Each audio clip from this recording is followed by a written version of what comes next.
Rohingya ক্রাইসিসটা global যে ডিসকাশনের ম্যাপের থেকে আসলে দূরে চলে গিয়েছিল, মানুষের মেমোরিতেই ছিল না যে এটা একটা বড় একটা ক্রাইসিস, বড় একটা হিউম্যানিটেরিয়ান ক্রাইসিস।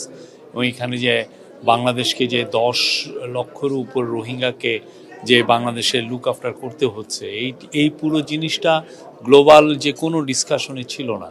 তো প্রফেসর ইউনূস যখনই ইন্টারিম গভর্নমেন্ট টেক ওভার করলো, তারপরে থেকে উনি যেটা করলেন যে উনি একটা অফিস তৈরি করলেন, যে হাই রিপ্রেজেন্টেটিভের অফিস রোহিঙ্গা জন্য, যাতে এই ক্রাইসিসটা পুরো আবার নিয়ে যাতে পুরো বিশ্বব্যাপী এটা নিয়ে যাতে তুলে ধরা হয় যে এইটা যে এতগুলো লোক সাফার করছে, এটা গ্লোবাল পৃথিবীর মানে একটা বড় রকমের একটা হিউম্যানিটেরিয়ান ক্রাইসিস, এবং এটা যে একটা রিজিওনাল ক্রাইসিসের রূপ নিতে পারে, এবং এটার থেকে যে একটা বড় রকমের সিকিউরিটি সমস্যা তৈরি হতে পারে, এই জিনিসটা উনি বারবার জানাতে চাচ্ছেন। এই আলোকে আপনি গত ইউনাইটেড নেশনের জেনারেল অ্যাসেম্বলিতে উনি বক্তব্য রেখেছেন, এবং ওনার মুভের কারণে ওনার রিকোয়েস্টে ইউএন একটা রেজুলেশন অ্যাডপ্ট করেছে। এই রেজুলেশন অ্যাডপ্ট করার কারণে ইউএন এই যে সেপ্টেম্বরে একটা ওরা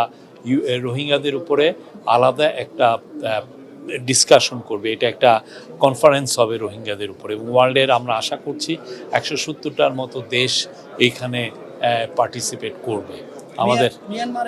এবং আজকেও এইটারই ধারাবাহিকতায় আজকে এখানে একটা বড় সম্মেলন হলো, এটা একটা ক্লোজ ডোর সম্মেলন। সেখানে প্রফেসর ইউনূস আবার তুলে ধরেছেন যে কি ধরনের এই রোহিঙ্গা ক্রাইসিসটা এখন কোন পর্যায়ে আছে, আমাদের কি করণীয়। এবং এই পুরোটা এই আটনা সামিটের one of the major join করার একটা one of the major reason ছিল যে এই ক্রাইসিসটাকে তুলে ধরা। এবং এখানে আজকে অনেকে ছিলেন, আজকে কাতার ফাউন্ডেশনের শাইখা হিন্দ যিনি সিইও এবং খুবই ইনফ্লুয়েন্সিয়াল, উনি ছিলেন। তারপরে আরও কিছু কাতার ফাউন্ডেশনের নেতৃস্থানীয় অফিসিয়াল ছিলেন। তারপরে গাম্বিয়ার ফরেন মিনিস্টার ছিলেন। আপনি জানেন গাম্বিয়া হচ্ছে ইন্টারন্যাশনাল ক্রিমিনাল কোর্টে যেখানে মায়ানমারকে জেনোসাইডের জন্য অ্যাকিউজ করা হয়েছে, গাম্বিয়ার কিন্তু ওআইসির হয়ে ওরাও একটা পার্টি হয়েছেন এটাতে, এই কেসটাতে। তো গাম্বিয়ার এখানে একটা রোল আছে। গাম্বিয়াও তুলে ধরেছেন যে না, এই ক্রাইসিসটা আসলে সবাইকে নিয়ে বলতে হবে, এটা নিয়ে বারবার বলতে হবে, এবং এই লোকদলকে ভুলে যাওয়া চলবে না। এবং এই আজকে প্রফেসর ইউনূস এটা বলেছেন, আমাদের ন্যাশনাল সিকিউরিটি অ্যাডভাইজার এবং আমাদের যিনি high representative of Rohingya affairs doctor Khalilur Rahman, উনি কথা বলেছেন। জাপানি একজন এক্সপার্ট ছিলেন, উনি কথা বলেছেন, এবং অন্যান্য অফিসিয়ালরা বলেছেন। এটা একটা খুবই, আমি বলবো যে সফল একটা প্রোগ্রাম ছিল, এবং আমরা আশা করছি পুরো স্লোলি বা স্টিলিলি আমরা বলবো যে এই ক্রাইসিসটা নিয়ে আবার ইন্টারন্যাশনালি কথাবার্তা হচ্ছে। এবং এটার একটা বড় আমরা সাফল্য পেয়েছি বিমস্টেক মিটিংয়ে, যেখানে আমাদের হাই রিপ্রেজেন্টেটিভের সাথে মায়ানমার ফরেন মিনিস্টারের একটা কথা হয়েছে। ওইখানে মায়ানমার ফরেন মিনিস্টার কিন্তু জানিয়েছেন যে তারা 1,80,000 রোহিঙ্গার কে তারা ক্লিয়ারেন্স দিয়েছে তারা যে রোহিঙ্গা।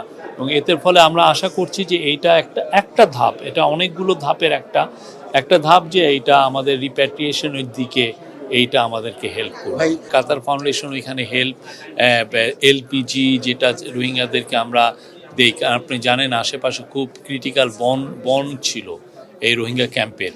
এখন এই বনকে আমাদের যদি সেভ করতে হয়, সেই জন্য আমাদের ব্যবস্থা নিয়েছি যাতে রোহিঙ্গারা যাতে এলপিজি দিয়ে তাদের কুকিং কাজগুলো করতে পারে। তো এলপিজি যারা দিচ্ছেন পুরো বিশ্বে অনেকে ফান্ডিংটা করছেন, তার মধ্যে কাতার ফাউন্ডেশন একটা মেজর ফান্ড, কাতার চ্যারিটি, কাতার ফাউন্ডেশন এখানে মেজর, ওরা হেলথে অনেক ইনভেস্ট করছেন। কাতার আমাদেরকে প্রচুর এখানে সাহায্য করছেন, এবং আমরা মনে করছি যে এই সাহায্যটা সামনে কন্টিনিউ করবে এবং আরও বাড়বে। কাতারি ওরা এলপিজি আমাদেরকে দিচ্ছেন, এবং এটা সামনে আরও বাড়বে আমরা আশা করছি। অনেকগুলোই মিটিং আছে, অনেকগুলো কমার্স মিনিস্টারের সাথে আছে, কাতারের ডেপুটি প্রাইম মিনিস্টারের সাথে মিটিং আছে, কাতারের সিনিয়র অফিসিয়ালদের সাথে মিটিং আছে। তো আমরা আশা করছি আজকের দিনটাও একটা ফ্রুটফুল দিন যাবে, অনেকগুলো বিষয় নিয়ে আতার হবে। আমরা আশা করছি যে বাংলাদেশের স্বার্থ সংশ্লিষ্ট সমস্ত জিনিসই আমরা এই মিটিংগুলো তুলে ধরা হবে।